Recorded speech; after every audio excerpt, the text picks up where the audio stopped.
je m'appelle Ndiaga Gueye, c'est mon nom. Et je suis chercheur à l'Université de Dakar sur la démocratie et les élections. C'est dans ce sens que, dans le cadre du mouvement F24,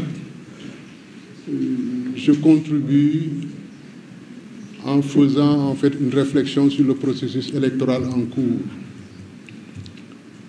Ce qu'il faut d'abord retenir en perspective de l'élection présidentielle de 2024, si jamais elle a lieu, c'est d'abord de comprendre que le régime en place n'a jamais organisé une élection démocratique depuis 2012.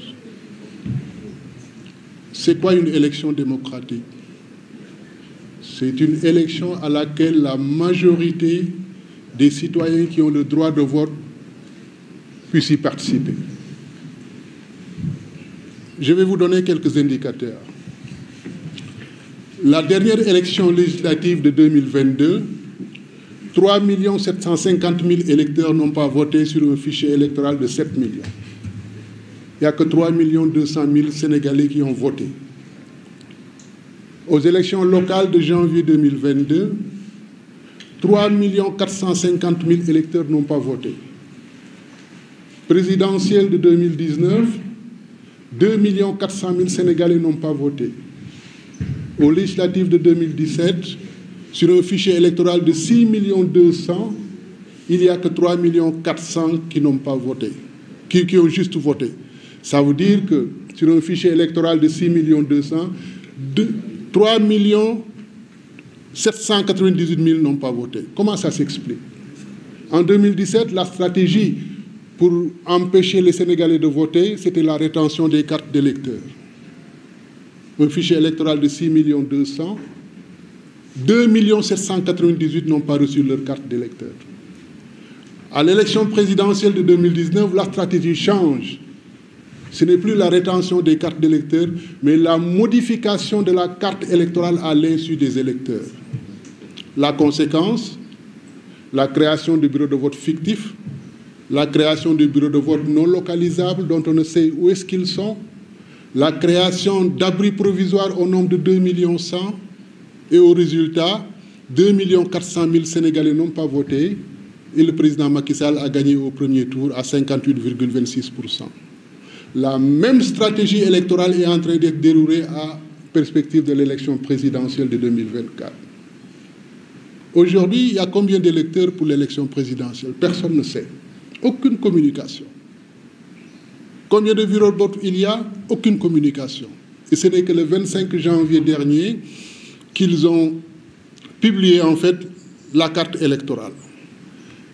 Et nous avons eu à analyser cette carte électorale depuis lors. Et nous pouvons dire que les résultats que nous avons pu trouver, c'est que nous avons un fichier électoral de 7 371 382 électeurs. Par rapport aux élections législatives de 2022, il y a eu une augmentation de 334 916 électeurs. Ça veut dire quoi? Près de 2 millions de Sénégalais ont été privés de vote par une révision des listes électorales de très courte durée. La population électorale du Sénégal en 2023, c'est-à-dire la population en âge de voter, est de 9 400 000 Sénégalais. Or, nous avons un fichier électoral de 7 millions. Ça veut dire qu'au moment où ils décidaient de la période de révision exceptionnelle des listes électorales, il y avait environ 2 400 000 Sénégalais qui devaient s'inscrire. On leur a donné un mois. Et quand vous regardez bien, ce n'est même pas un mois, parce que l'arrêt préfectoral disait qu'ils travaillaient 6 jours sur 7, 10 heures par jour. En conséquence, ça fait 230 heures. Ça faisait 9 jours qu'on a donné à 2 400 000 personnes pour s'inscrire sur les listes électorales. Le résultat, il n'y a que 334 000 qui sont inscrits. 2 millions de Sénégalais exclus du vote. Toujours dans l'analyse de cette carte électorale, nous avons trouvé qu'il y avait 15 633 bureaux de vote et 6 692 lieux de vote. Ça veut dire qu'il y a eu un nombre excessif de bureaux de vote au nombre de 3 910 000. Quel est l'objectif? C'est d'empêcher l'observation électorale des bureaux de vote par les candidats. Parce que plus il y a de bureaux de vote, ils tablent sur le fait que les candidats n'ont pas les ressources humaines, n'ont pas les moyens financiers pour être présents dans tous les bureaux de vote. Et quand l'opposition n'est pas présente dans tous les bureaux de vote, qu'est-ce qui peut arriver? Création de procès-verbaux fictifs de résultats. Toujours dans l'analyse de cette carte électorale, nous avons trouvé qu'il y a 314 bureaux de vote de moins de 100 électeurs. Ils créent partout des bureaux de vote de 5 électeurs, 10 électeurs, 20 électeurs. Et quand l'opposition n'est pas présente, ben, c'est la porte ouverte pour fabriquer des procès-verbaux de bureaux de vote fictifs. Au total, 2 700 000 bureaux de vote de moins de 300 électeurs ont été créés. Alors que le code électoral dit qu'un bureau de vote doit avoir 600 électeurs. Et le dernier bureau de vote d'un lieu de vote doit être de 650 électeurs. Mais eux, ils ont créé 2736 bureaux de vote de moins de 300 électeurs. Mais ce qui est encore plus problématique, c'est qu'en fait, dans cette carte électorale qu'ils ont commencé à créer depuis l'élection présidentielle de 2019, il y a des bureaux de vote délocalisés qui sont transformés en bureaux de vote fictifs, des bureaux de vote non localisables et des abris provisoires. Pour l'élection présidentielle de 2024, l'analyse de la carte électorale qui a été publiée le 25 a révélé que nous avons 826 bureaux de vote délocalisés, transformés en bureaux de vote fictifs, impactant 469 291 électeurs.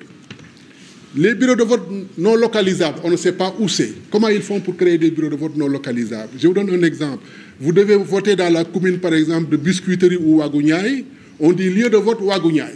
Ça veut dire que pour trouver votre bureau de vote, vous devez faire les lieux de vote de toute la commune de Ouagouniaï pour les trouver.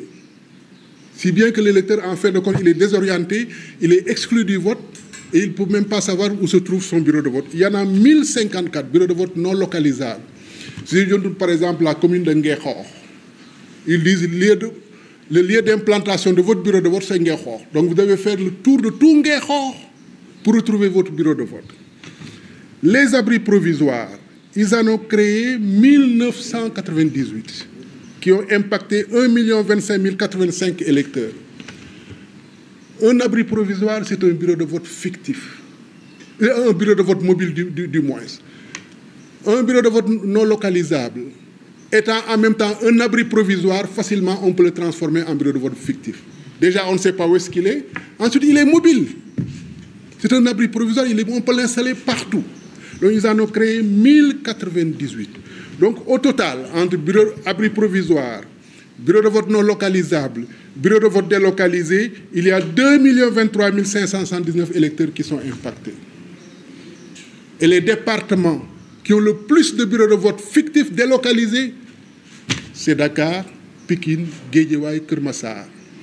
La région de Dakar compte 10,26% des électeurs du Sénégal. Si vous gagnez Dakar, pratiquement, vous êtes assuré de gagner l'élection. Il y a 189 bureaux de vote fictifs à Dakar.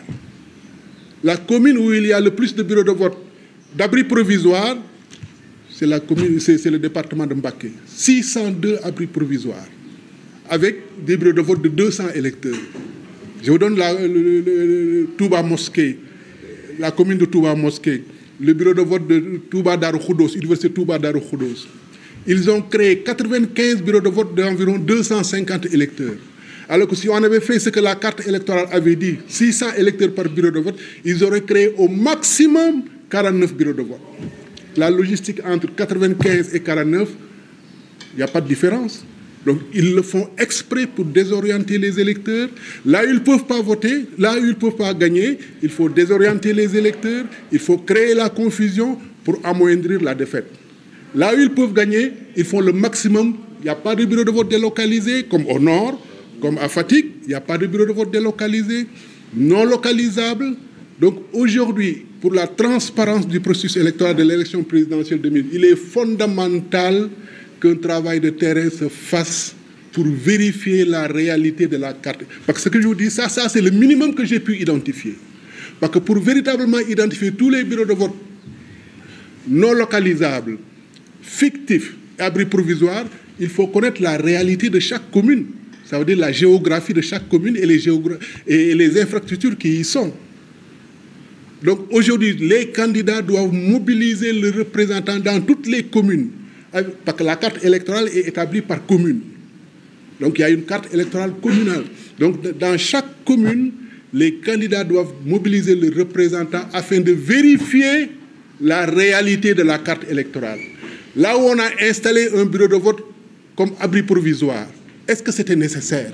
Est-ce qu'il n'y avait pas d'infrastructure, d'école, de maternité qui pouvaient accueillir ce bureau de vote? Est-ce que ce bureau de vote existe réellement? Donc il y a un travail de terrain à faire. Et aujourd'hui, rien que sur le territoire national, il y a 15 633 bureaux de vote à vérifier. Ça, c'est un travail qui demande des ressources humaines et il est fortement recommandé que le candidat mutualise leurs efforts et leurs ressources humaines. Sinon, comme en 2019, il y aura une victoire surprise de la coalition politique au pouvoir. Je vous remercie.